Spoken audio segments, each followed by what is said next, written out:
What is up, guys? Welcome back to another GeekaWhat video. In this video, I'm going to be kicking our 2022 build guides off with a bang by putting together an RTX 3060Ti powered system. I've also picked up one of the new 12th gen i5 chips, a cheaper DDR4 motherboard, and some great hardware to build a well-rounded system for a $1,500 budget. Let's do this. Let's kick things off with a whistle-stop tour of all the components I selected. We'll build and benchmark the PC shortly afterwards. At the heart of this system is the processor, the Intel Core i5-12600K.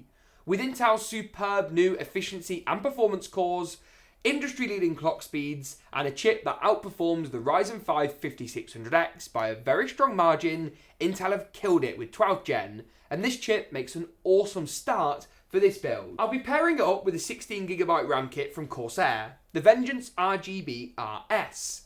3600MHz, dual channel, 2 DIMMs and 16 gigs of capacity. This is DDR4 memory, which may confuse some of you, but the new Intel chips actually support both. It's your motherboard choice which will dictate what kind of RAM or memory you need to go ahead and buy. Which is where this bad boy comes in. This right here is the ASUS Prime Z690D4. In my opinion, this is the best value Z690 board on the market right now. Not going to be great if you want all the extra features like 10 gigabit Ethernet, Thunderbolt, a built-in rear I/O shield, extreme 6 GHz overclocking support. Hasn't got any of that, but it does have all the connectivity, including PCIe 5, nice bit of future-proofing from ASUS there that we need for this system, with support for DDR4 memory.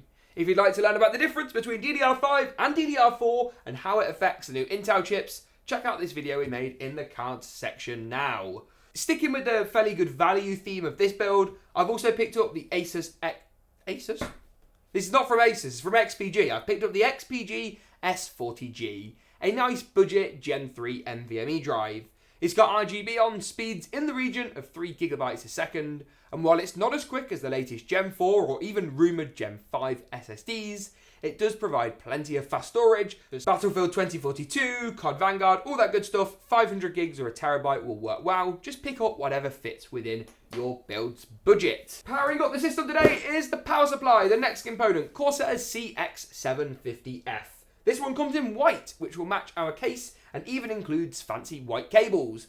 As if that wasn't enough, it also has an RGB fan, which looks awesome, as well as an 80+ bronze certification, making it a fairly efficient unit at a price point that once again doesn't break the bank. I'll come back to the case and some extra fans I bought later though. Let's now take a look at the cooler and the GPU. The RTX 3060Ti has to be one of my favourite GPU releases of the last 18 months. While GPUs are still much more tricky than they once were to get hands on with, the 3060Ti is a fairly good bet. Typically easier to buy than a 3080 or baseline 3060. Plus with legs to game at 1440 and 1080p, it will work really well. I love the Founders Edition from NVIDIA, but truth be told, any 3060Ti you can find at a good price point is what I'd go for. The fundamental GPU chip is exactly the same. Yes, the cooler makes a difference, but not so much that you should spend another $100 or $200 on the scalped market. Finally then, the last of our components to cover off is the cooler. Lots and lots of parts in this build. One of the things you often find with a higher end system, making it a more complicated build for the first time newbie out there. But don't worry, I'm going to guide you through all of that in just a moment. This right here is the MASTERLIQUID PL240 FLUX. It's fairly similar to the MASTERLIQUID line we've seen from Cooler Master before, but supports the latest Intel CPUs with that new socket design, and of course has fancy addressable RGB. There are different ways to go about building a system, and none of them are wrong per se, but I've got my recommended order, if you will. And we're going to kick things off with the memory, the CPU, the SSD, and most importantly, the motherboard. That's right, 4 components at once. Opening up our Prime D4, you'll find the included I/O shield. Keep this safe as we'll need to use this a little bit later when installing the board into the case. And then you'll also find the motherboard itself. Simply take this out of the box, close your box back, and use this as sort of a workstation to actually base your build off. Giving you a quick tour around the motherboard, here's the areas that really matter. Here we've got the CPU socket. This is where we'll be installing the CPU. To the right hand side of this, we've got our 4 RAM DIMM slots, where we'll be including our memory. Down here, we've got the chipset. Haven't got to worry about that too much, but that's where all the magic Z690 fairy dust comes from. We've also then here got our 4 PCIe lanes. We'll just be using the top one of these to install the graphics card, as well as our PCIe M.2 lanes. These are for installing our M.2 drives. There's 2 different slots on this board. No, 3 actually. One here, and then another under the heatsink, giving plenty of storage expandability. For now though, let's focus on the CPU. Taking the processor out the box, you'll notice a few differences to the previous generation.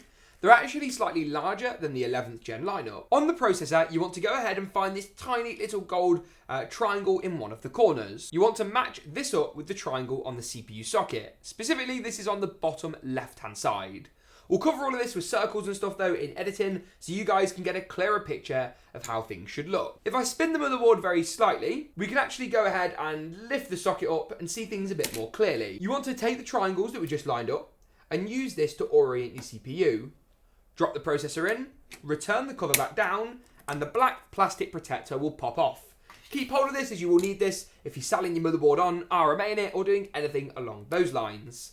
We then can pop the arm back down and the CPU is installed. Once the processor's in, it doesn't really matter what order you do the memory and the storage. I think for me though today, I'm going to do the RAM next up. To install your memory, you want to go ahead and locate the RAM DIMM slots. That's these slots right here. For this build, we're going to be using the grey slots, slots 2 and slots 4. That will give us the fancy dual channel performance that we need and a little bit of a performance upside compared to if we just use the first and the second slot. Find the clips on the edge of the DIMMs. For us, it's only on the top side. These bottom ones don't move. Slide your RAM into place, applying a bit of pressure, and it will clip in nice and easily. Make sure to line up the notch on the memory with the notch on your RAM DIMM slot and repeat for as many DIMMs as you've got. For us today, only the 2, giving us a nice bit of upgradability as well. You can add in another identical 16 gig kit for 32 gigs of total RAM later down the line.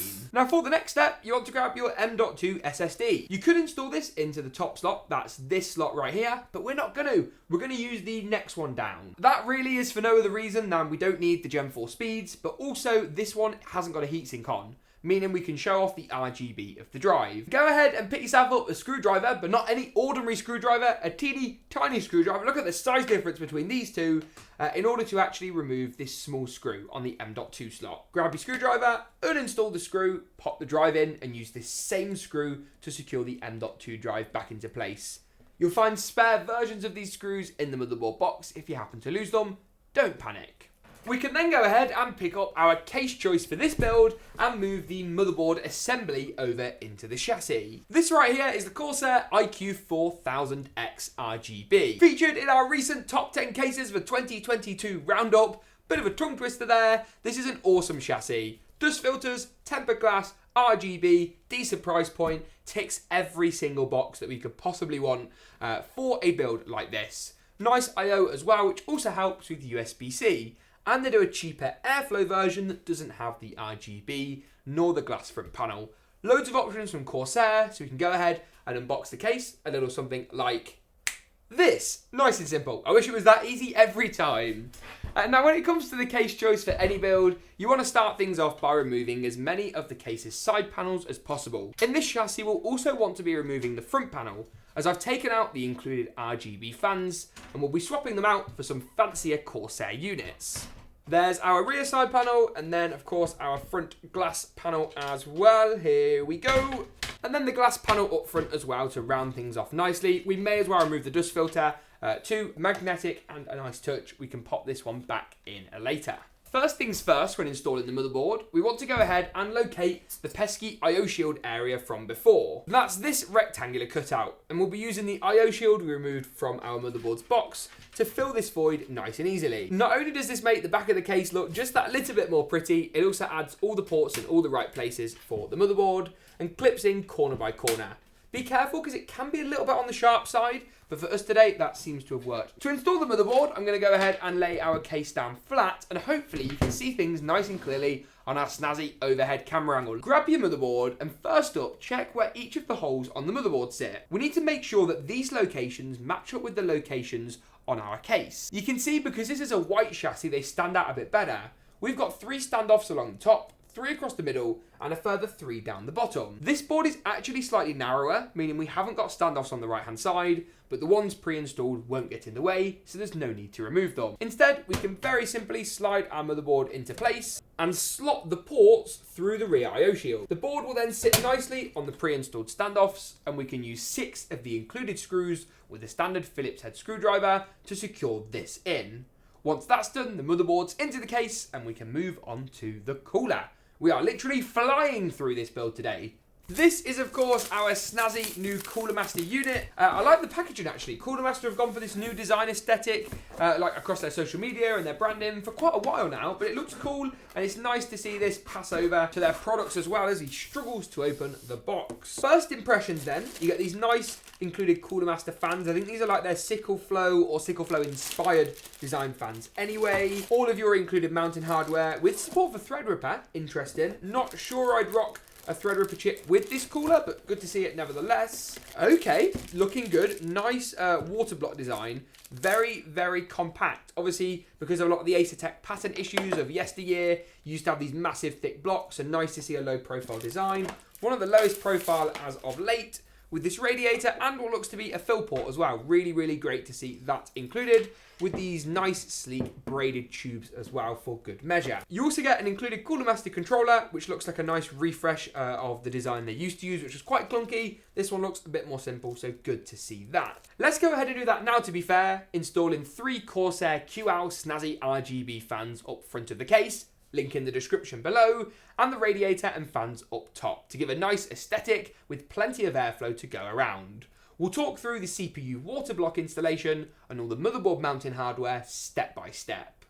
As far as the water block goes, you want to take these brackets and these tiny little screws and use these to secure the brackets into place. I'm not the world's biggest fan of this exact mounting hardware design. These tiny screws are very, very, very first party, and I imagine quite difficult to replace if you lose them, but nevertheless it seems to work well, at least as far as securing the cooler goes. Pop the screws and the bracket on the water block to begin with. Then take this backplate. We're going to pop this backplate through the 4 holes on the rear of the motherboard, pop on the male-to-male posts, and then it's a simple case of adding the cooler on top of these, securing it down with the included nuts. Don't forget as well a dab of thermal paste between the processor and the cooler itself to create that nice thick thermal bond. And once we've done that, our cooler's basically installed. We're going to worry about all the cable and the wiring a little bit later. Once we've done this, we can go ahead and pop on the GPU. I talked about the 3060 Ti earlier. In a nutshell, a great card, and the aesthetic of this Founders version will actually work quite well today, with our silver and white theme being the overall design aesthetic I've opted to go for. In order to install the GPU, we actually need to bring our case over here and determine which of the PCI lane covers at the rear need removing. So for us today, it's this one, which I've already removed, and the one below. So let's take a screwdriver to it, unscrew the PCI lane, and pull it out. We can then push back the clip on our PCIe slot, take the GPU itself, and slide this into place. The gold contact strip will then nice and easily pop into our PCI lane, and we can use the same thumb screw we just removed to secure the GPU back down. Add in your PCIe power adapter. That's the small little 12-pin to 6-pin connector in this system, and we can give that power in just a moment with the power supply. Before that though, we are going to just pop in some of the front panel cables and connections. That's the ones that power up the ports and buttons on the top of the case. USB 3 is first up, the widest connector of the bunch. It's notched and only goes in one way around. It is keyed, so do be careful, and it does have pins, so it can be a little bit delicate sometimes. We're also going to pop in the HD audio connector at this point. That's for the headphone mic combo jack and goes to the bottom left of the motherboard. USB-C is the third out of the 4 connections. This one is actually kind of the least flexible, if that makes sense. It is notched again, so it only goes in one way around. Do be careful with this one, and is quite often the thickest connection of the bunch. Finally, your JFP1 front panel connections are the last ones on the list. These include our power and reset switch, hard drive indicator LED, and I'll pop a diagram on your screen now to try and make this one a bit easier to plug in. These are the fiddliest connections of the bunch, so take it slow, do be careful, but they're not actually too difficult. And if you get them wrong, nothing will explode. You just want to go back and do it again. One thing we won't be doing again though is the power supply, because we're only going to do it once, hopefully. This right here is the CX750F. You can see our lovely white unit, which should blend in nicely with the case. Not that it can be seen through the power supply shield, but the white cables and connections are also a nice addition. With it being a fully modular interface, there's loads of them. But as usual, I'm going to guide you through which ones you do and don't need, so don't worry. The first one you do need is this. This is our 24-pin motherboard power cable. It's the biggest connection of the bunch and just plugs up to the top left-hand side of the power supply. Nice and easily a little something like this. I'll also be popping in a SATA power connection. This will be good for our Cooler Master RGB controller for those RGB fans, and of course the RGB fans on the front of the chassis. Just goes into our SATA power interface. While we're here, we also need to install one of these PCIe power harnesses. These often come with two 6+2 pin connections for more powerful GPUs. But for us today, we just need the one. This goes up to our PCIe/CPU interface. This power supply uses the same connections on the power supply end for both the processor and the GPU, making our next cable nice and easy. But not all power supplies are built like this, so do be careful and double check. Once we've done that, the rest of the cables can be kept for safekeeping. Future upgrades, don't chuck them away, obviously do keep them safe. And then we can go ahead and install the power supply by sliding it into the back of the case and adding in 4 screws to make sure it doesn't go anywhere. We're then just going to pop the other ends of the power cables to the motherboard, starting off with the 24-pin motherboard cable, followed by our 6+2 pin GPU power connector, bit of hand yoga to get that one in. Our CPU power connector in the top left. This one is super fiddly because the radiator's sort of in the way, but persevere, you will get there. Followed by any of your SATA power connections for any of those RGB hubs, fan hubs, or otherwise. Plug in as many of these as you need. There's 4 on this harness and then another 4 or 8 in the box for future upgrades as well. Plenty of power cables to go around with this Corsair power supply. But otherwise, that basically wraps it up for the build portion of this video. I am going to take a few moments just to tidy it up, get all those cables nicely managed, and I'll rejoin you very shortly for the gaming benchmarks. Before that though, it's time to see how good the system looks when it's all powered up in a legendary GeekaWhat montage. Even better and improved, new for 2022. I'll see you in a second, but first, roll that montage.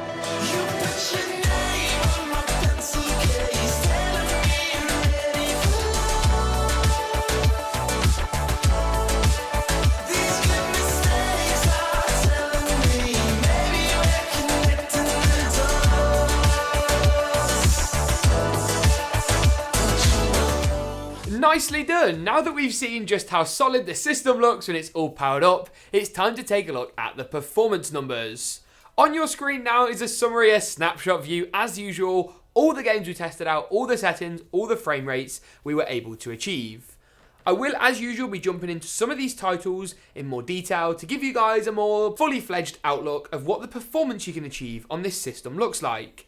And the first of those games is Battlefield 2042.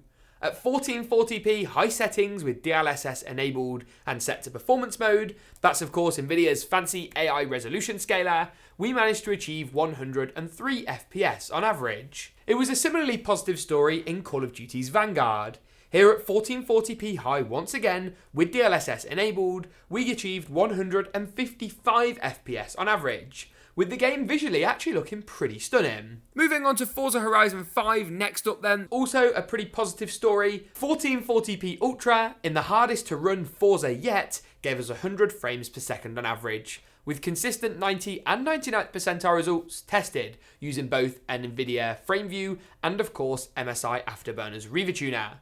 Moving swiftly on to Apex Legends, here at 1440p high, we got 138 frames per second, leveraging the power of NVIDIA Reflex for that super low input lag. While in Fortnite, at 1080p competitive settings, aka everything tuned down to low, render distance set to far, we managed to get 227 FPS on average. Wow, hitting that 300 FPS mark from time to time, and never really dropping below 170 as far as the frame rate's concerned. And with that, that just about wraps it up for this video. If you enjoyed it, make sure to give it a big old like rating, get subscribed to see more from us. Thanks for tuning in, and as always, we'll see you in the next one.